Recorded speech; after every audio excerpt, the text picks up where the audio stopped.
सबसे पहले सुनने और देखने वालों को मेरा सलाम। तो उम्मीद है आप सब खैरियत से होंगे। तो आज का हमारा व्लॉग बहुत ही इंटरेस्टेड होने जा रहा है।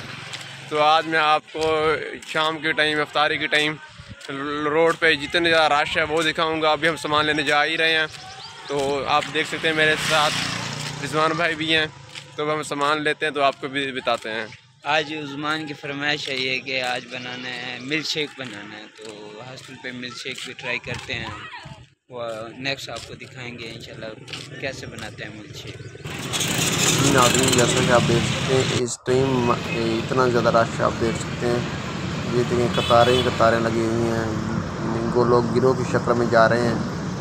तो हर कोई अपने अफ्तारी का सामान लेने के लिए जल्द से जल्द जाने की कोशिश कर रहा है। ये देखिए कितना ज़्यादा रश है जी सामीन, तो अब हम सामान लेके आ चुके हैं, वापसी की तरफ जा रहे हैं।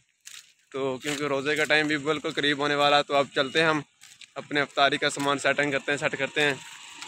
तो इसी के साथ हम आप आज का व्लॉग करता हूँ एंड। अगर आज का व्लॉग आपको हमारा अच्छा लगा तो हमारे चैनल को सब्सक्राइब और वीडियो को लाइक करना बिल्कुल मत भूलिएगा। तो बहुत बहुत शुक्रिया। अल्लाह हाफिज़। मिलते हैं नेक्स्ट व्लॉग में।